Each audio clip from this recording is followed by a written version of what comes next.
of the Reset Podcast. I'm your host, Laura Mio, CEO of the experience agency D-Flash.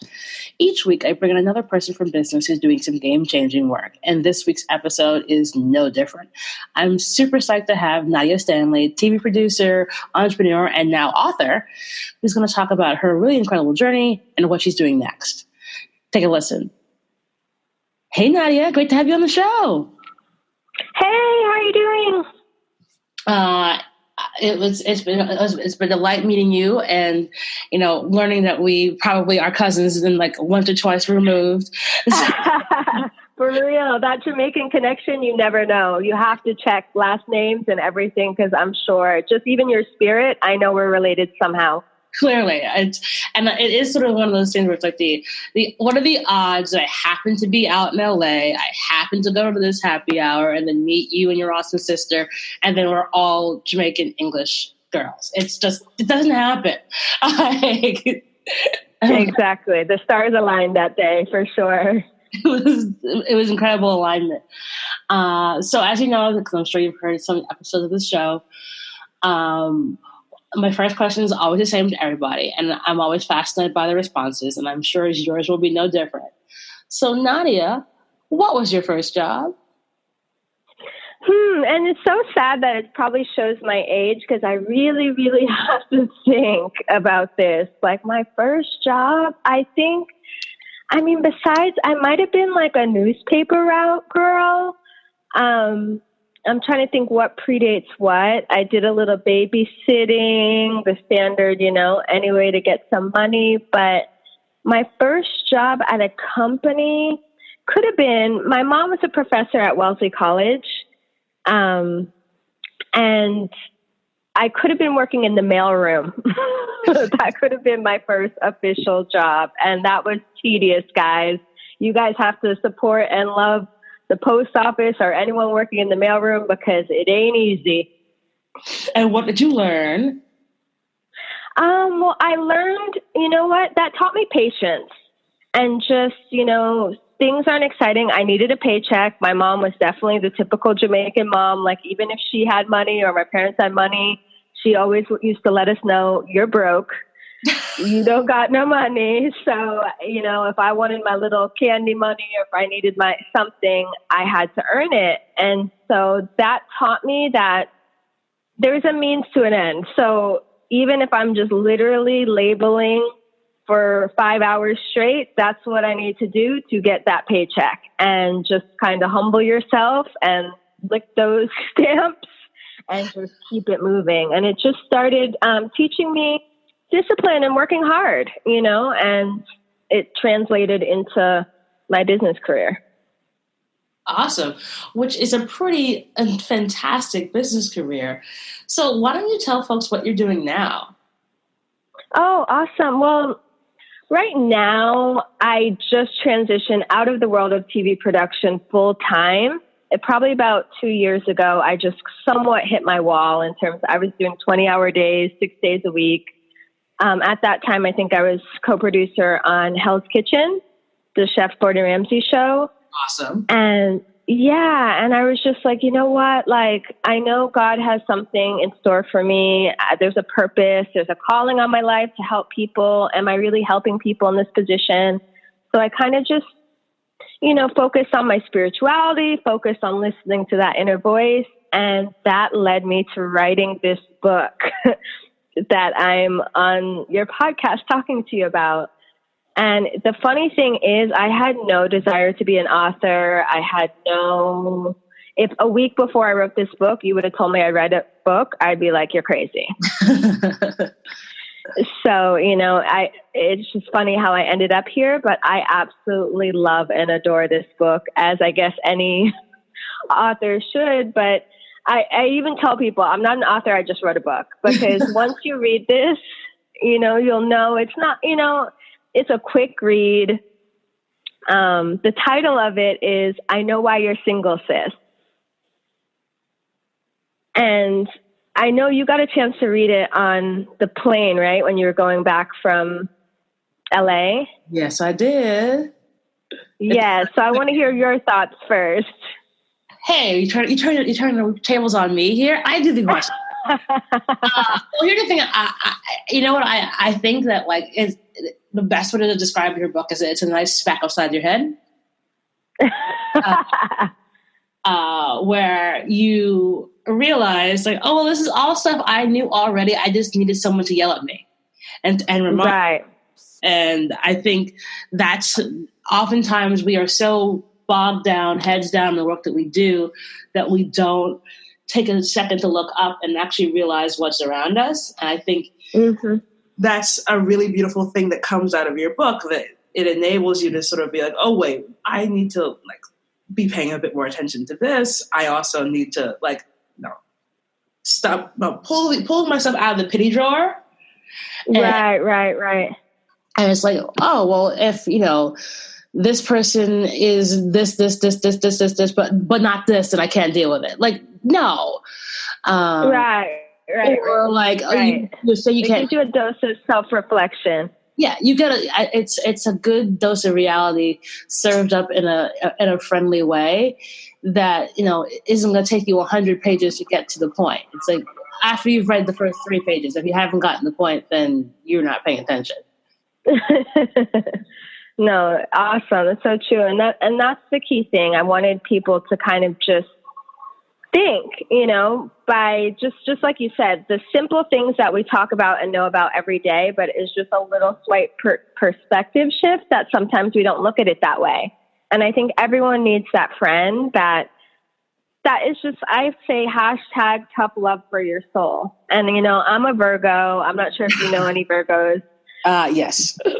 Yeah. And, we mainly tend to be brutally honest. And I think that's what I just wanted to like let my thoughts out in this book. These are things that I say to my friends. I have some good testimonials in there of friends that are happily married now.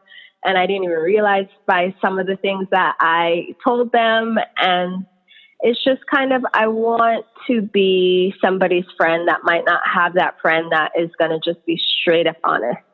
And just be like, mm-hmm. And what was the impetus for you to write the book? Like, what was that moment where you're like, you know what, I'm going to put this on pen to paper? Yeah, that moment came. I was literally on the phone with a friend from Jamaica, and I was giving her, some advice, and we were talking about these type of things. And she stopped me and was like, Nadia, you need to write a book. And like normally, like that's happened like a few times in my life on different things. And I'm just like, no. But literally when she said that, I was like, you're right. I need to write a book. And I literally hung up the phone and wrote the majority of this book. Wow. Yeah, it was literally just one of those moments where you're inspired, and just everything that was in my head at the time, I just put it, just like you said, to paper. And after, I read it back, I was like, no, actually, this really could be a book. And, I think that's just important for everyone to realize. Everyone has something to say. Everyone, I'm not a relationship expert. I'm not a relationship counselor. I'm just a really good friend that gives great advice. And so I knew that, some of my friends are so grateful that I give them this brutal honesty. I was like, there might be other people in this world that I can help by just changing their perspective on, women always say all men are dogs. But then I bring it back to them and be like, well, if all men are dogs, does that mean all women are bitchs? And you're like, well, there you go. like, riddle me that. Because I think it's just important for us to look within. I'm a big, I believe in self-improvement, focusing on what we can control, and the only thing we can control is ourselves. So no matter what someone else is doing, whatever your boyfriend's doing, whatever the man that you want is doing, there might be things that he needs to fix for sure, but a lot of times there's things that we need to fix. And sometimes even what we need to fix is how we deal with the things that they need to fix. But in the end, I just kind of want women to focus on ourselves and be those friends to each other that not only coddle each other and be there for each other and support each other, which is still important, but we also need to be honest and hold our friends accountable. And that's this book. So you wrote the book basically in one sitting. How did you decide, you know what, I'm just going to publish this myself? I'm just going to go for it. What was that process like? Yeah, well, I've been somewhat a businesswoman for the past over a decade. I've had several different businesses. So I'm comfortable in this space. I'm comfortable, an entrepreneur knows sometimes that it's best to do things yourself. I mean, at the end goal is to delegate everything and to outsource everything. That's a true boss where I'm striving to be. But, until you're at that point where either financially you can afford to outsource everything or time-wise, I knew for me, it was really time. I'm in a point in my life where now is my favorite word, because I've been a procrastinator all my life. Yes, I'm definitely like one of the best procrastinators in the world, especially when it comes to my passions and my projects like this, where there's other things that always take the forefront. And I was like, no, I've been, asking God for this. I've been asking, I executed this so quickly in terms of getting my passion to paper. If I don't put this out now, this is something that will be sitting on my laptop for the next 20 years. Right. So I was just like, instead of like going to a publishing house and this whole process, because I actually had a friend that just wrote a book, AJ Gibson wrote Flipping the Script. And I was able to kind of watch his journey. And I was just like, you know what? Let me just self-publish, do it myself. Because really and truly, if one or a million people read it, I'm just happy and proud of myself that I wrote it, I put it out there, and I executed and accomplished something. And that's a win for me. Awesome.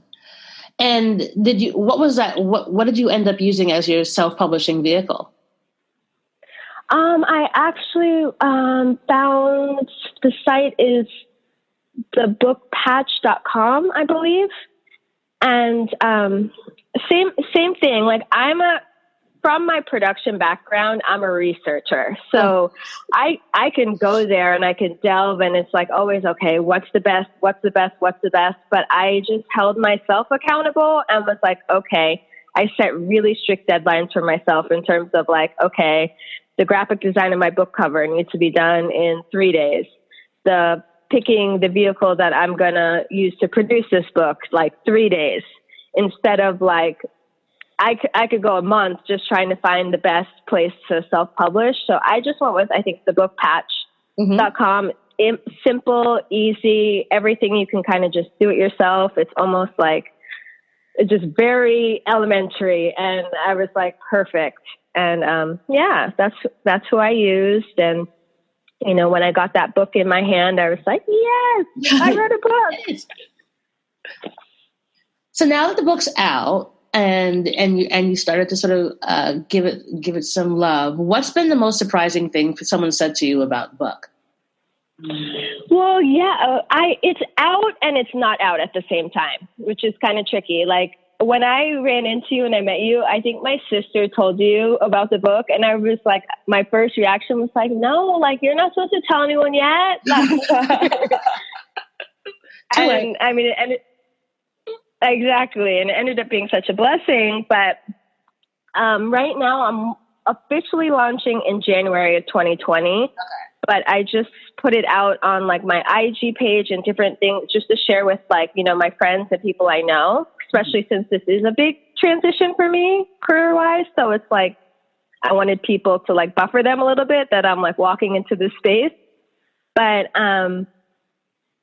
since right now I'm shopping to get like a team around it to get more exposure and to put this out to the world, because I know my strength has never been sales. Even though I have a marketing degree and background and I know the importance and power of marketing, I'm somewhat a true creative. I just want to create and then just like leave it alone. So in talking with some PR and the responses I'm getting back are really good, even to the point where I'm like, like even someone said to me, she's like, this is the female version of act like a lady, think like a man. Yep. And it's funny. I was thinking the same thing. You were what? I was thinking a very similar thing because I was trying to remember the name of the Steve Harvey's book, and that's it. That's so funny. Yeah. You know, I didn't even make that connection.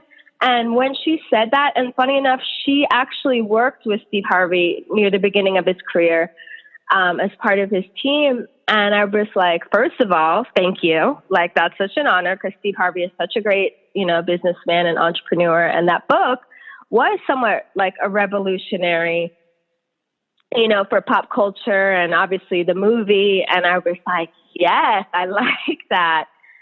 So that's something that kind of took me aback, but love it. And then one of my close friends, Elaine, she's a superstar singer from Jamaica. When she read it, she was like, she calls me lady. So she was like, lady, she's like, you're Carrie Bradshaw. This is like Sex in the City type of writing. And I was like, ooh, same thing. I was like, I like that. Awesome. Yeah. So I've been like, you know, stealing a little bit of these gems as part of my like press release and packet. I was like, ooh, I'll take a little bit of that. So I've been getting a good response so far from the very few that I've, you know, had read it. So it's been a good beginning of my journey. Well, I'm honored to be one of the selected few who's read it already, cover to cover, on a plane ride. And I think the thing that what really resonates is that it really does just, it's like, duh. Again, all stuff we all knew, but oftentimes, you know, it's also the thing that, like, you know, it's why, you know, the shoemaker's kids have no shoes.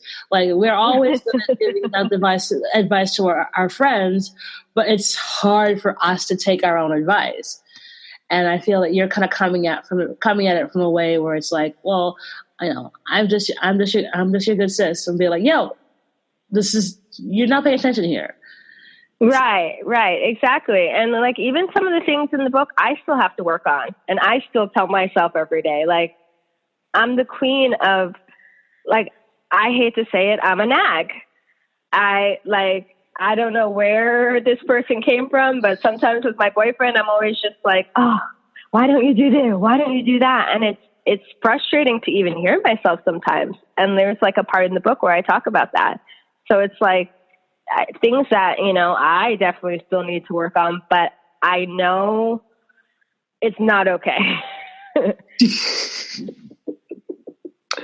Well, I think, you know, we just, you know, look, we get stuck in our ways, and that unfortunately, like, leads to quicksand. And so, because once we're stuck, and when we try and get out of it, we just pull ourselves in deeper. And so I think, you know, you're a great lifeline to be like, okay, here's a stick. I'll help you pull yourself out of this. But you still got to pull yourself out of it. Like, and I think that's the important thing you're trying to, you know, put through the book, is that let people know that, like, listen, here's something to kind of guide you, but you've got to make choices to make these decisions. Like, you know, like when I landed in New York after reading the book, I was like, you know what? I hate the dating apps. I'm going to turn them all back on and then just start swiping right and see what happens. Yeah. And you know what? I love that. Because, like, again, you know, listen, if you're not in it, you're not in it to win it. So, like, you can't complain if you're not you're not making any effort to do this. And I think that's really important. Exactly. No, it's so true. And it's like the battle between, like, online dating, and then also too, with a lot of my friends, they don't go out. Leave your house. And they don't go leave your house. Exactly. And don't go out, even to the point where some of my friends, like, work from home. And they literally, I'm like, now that you're getting your groceries delivered to you, and now that you're online shopping, and now that you're this, I'm like, when have you left? Where are you going to meet someone? Where is your dream man going to come from? You know, and it's like just these little things, just like you said, we got to put ourselves out there a little bit, you know, even if it's uncomfortable, you know? And so, yeah, be on the online dating apps. I have 2 close friends that literally have beautiful marriages from Match.com. And I'm like, you know, I wouldn't have thought that, you know, but like at a certain standpoint, I love it. Like we just gotta go after what we want, whatever that end goal is. And if that end goal is, you know, in a relationship, there's some little tips in this book to just like, you know, we've been talking about, change your perspective a little bit. And do you think it's harder because we're Black women? Because we get all these sort of ridiculous negative images about, you know, 46% of women of color who are going to be single, blah, blah, blah, blah, blah. And like, you know, Black maternal rates are going to sky high. If you have a kid pregnant, you're going to die. Like, do you think that also is a detriment to, you know, women of color when, you know, taking those steps out to start dating and broadening their horizons? Yeah, no, I definitely think it's harder. I mean, at a certain standpoint, I'm definitely a type of person, the grass is greener. So I think probably every different, you know, whether race feels like they have it harder for whatever reason. But from our perspective, you said, I think media and the society is kind of pushing this one, you know, image on us. And in all honesty, we're also doing it to ourselves. Like I see in pop culture and stuff like that, women that are like, think it's cool. Like, it's funny. I think it was, I don't know his real name, but Urkel from Family Matters. Oh, Jaleel White. Exactly. Jaleel White. He came out and said, he's like, you know what, Black woman, I don't want anyone to give me any type of slack for dating, let's say, outside my race, because I tried for years and none of y'all wanted me. All of y'all wanted someone cooler, someone this, someone that.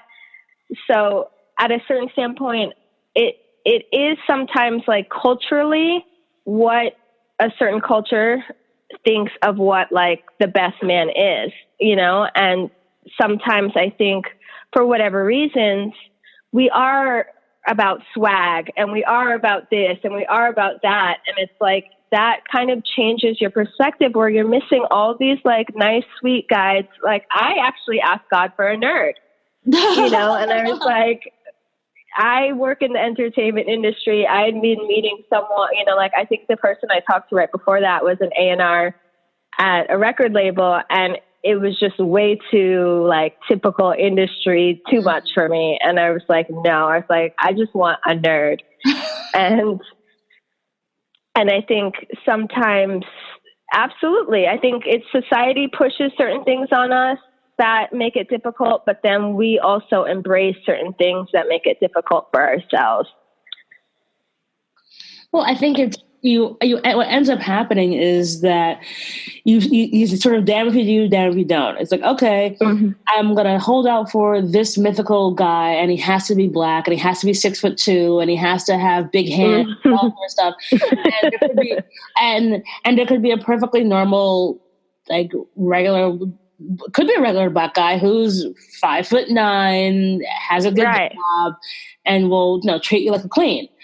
But like exactly. All this list of like incredible things that you have to have, and there's no movement on any of that stuff, then you're essentially making an invisible man that doesn't exist. Exactly, and it's funny enough. Like a page in my book is titled "I'm Looking for Idris Elba." Yes, and yeah, and it's just talking about that whole thing. Like I've literally heard several women when I'm like, okay, well, what are you looking for? Like maybe I know someone. And I'm looking for Idris up. Like, I want Idris up. I want, you know, and it's just like, okay, well, let's go into the layers of that and why also that's your dream man. And even when you asked me earlier, kind of what's the feedback I've been getting, the one negative feedback that is like a lot of my friends are like, oh no, I was not okay with that part about Idris Elba because, you know, and it's great because it started a conversation. And same thing, nothing in this book, like it's from a perspective, like these are just my thoughts and feelings and who it helps, who it doesn't. So none of this is fact. But I remember one of my friends was like, well, what's wrong with shooting for the stars? Mm-hmm. And I'm like, oh no, there's nothing wrong with that. Like I'm a big advocate. Don't shoot for the stars. Like heaven's the limit, not even the sky, you know? But I was like, but there's a little paragraph that you overlooked. I'm saying, who said Idris Elba is even a catch? And that's no shade towards him, but you don't know him. He might have bad breath, or he might be like super mean, or he might be, you know, like at the end of the day, sometimes we put people on a pedestal, and like, what are the reasons why you're putting him on a pedestal? Because he's gorgeous? Like, really? Is that it? Like, you don't even really know him. So let's talk about the guys in your life that you know, and what do you like about them? So.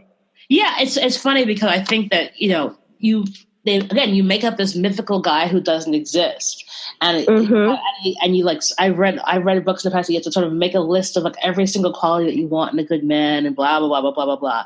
But I think, and I think the problem is like, before you can be ready to even go after that particular dude, you've got to be in the right place yourself. Amen. Because like, if not, then that's also going to be the biggest problem, because like you may walk into your Idris Elba lookalike dude at the Starbucks, but if you're not together with yourself, then you won't even notice him. Like I always make this joke, and it's not about dating, but it's like when you're in the mindset versus when you're not in the mindset. So like a couple years ago, I was coming back from South by Southwest. But an awesome activation we'd run, the biggest one we'd ever done, super psyched, was having a great time. I was so tired. And I bet. And I got bumped up to first class.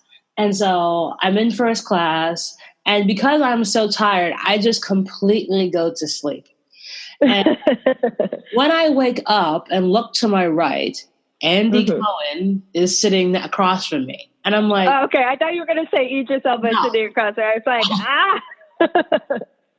no. Oh, I have met Idris. Nice guy. But as someone who's obsessed with all things Bravo... Yes. Any other time... the fact that I'm sitting next to Andy Cohen, I would be like, tell me everything about Nene. But I was so tired and so out of it. I was like, I don't even care. Right. And I think back to that, where it's like, you know, again, if you're not in the, and I often talk like, oh, I should have like pitched him a reality show idea. Right. Blah, blah, blah, blah. And I was like, you know what? Not right time, not right headspace for me. Because if I tried, I wouldn't have been the best possible Laura. I would have been like sitting in first class with the and not been able to be the best possible me. And then I fast forward to like this year when we were doing the thing in Cannes, and you know, we've got Gayle King and Naomi Campbell and Gabrielle Union, and every time that I interacted with them, I was my best possible me. And And, you know, I could see the response and the way they interacted with me, that they were getting the best possible me, because they were version. And they were, you know, wonderfully warm and conciliatory and friendly and nice. And we had a lovely rapport with all of them. And I realized that, like, I was in a really good headspace when I met these people. So like that shined through. And I think that's, you know, where it's really important that, like, you know, for as much as we're trying to build up this mythical guy and what we want, but if we're not together where we want to be, then we're not going to project that out, where it's going to attract the kind of person who's going to be so complimentary and awesome for us. Exactly. And can we just take a moment of silence first? Because it's Inkwell Beach, right? Yeah. Yeah, like epic. Like, hello.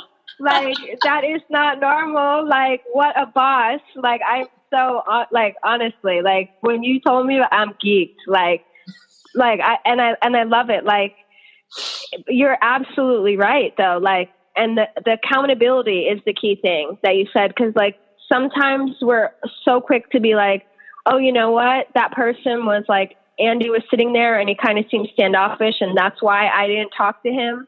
No. It was maybe you were feeling a certain type of way because you realized you were tired and this and this. And it's like, yeah, you know, it's probably the best thing in the long run. Because just like you said, you weren't on, you know, so why even worry about it? And it's just, I love that, because it is about being our best selves, and it is about being the best us. And that's when we're going to get the best things in our life. And sometimes we're not ready. And so like when I was single, before this relationship, I just worked on myself.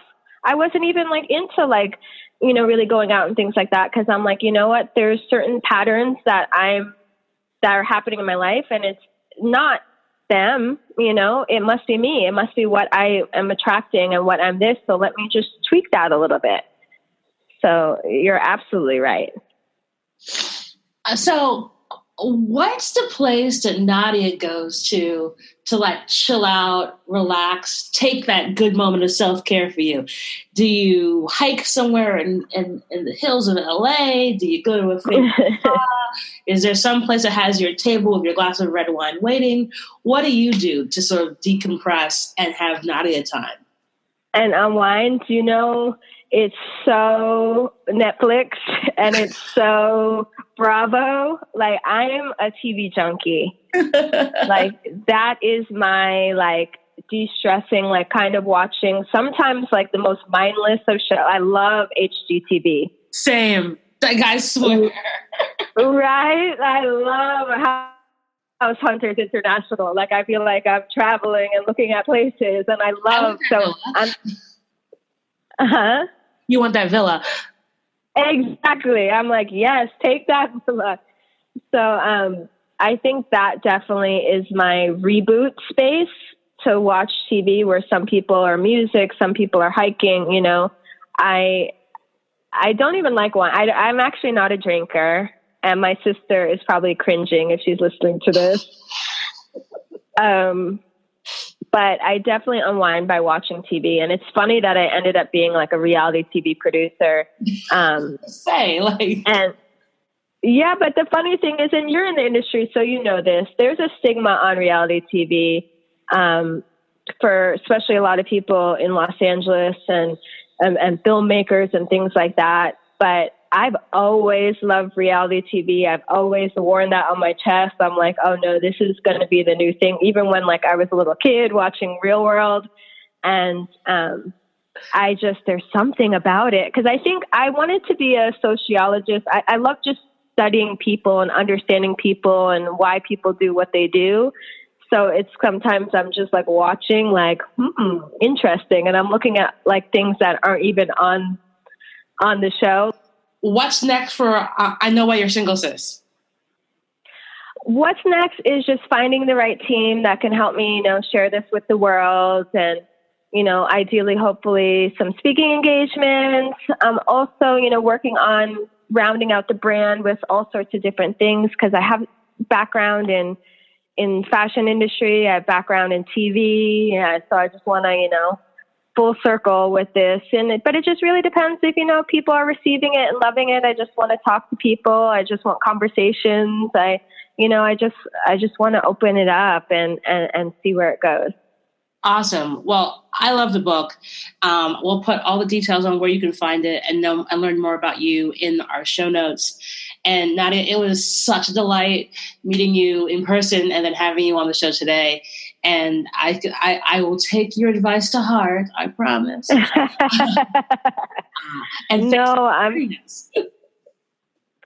I'm so like grateful for meeting you. Like, I definitely feel like I have a friend for life, completely outside of, you know, this book, just our Jamaican connection. You're just a boss to look up to. And I'm just excited to follow you on your journey. And like, you know, hopefully you'll be part of my journey. And I can't wait to hear about your husband and your whatever, all sorts of things you want in life. From your mouth to God's ears. Thank you so much. And that's our show.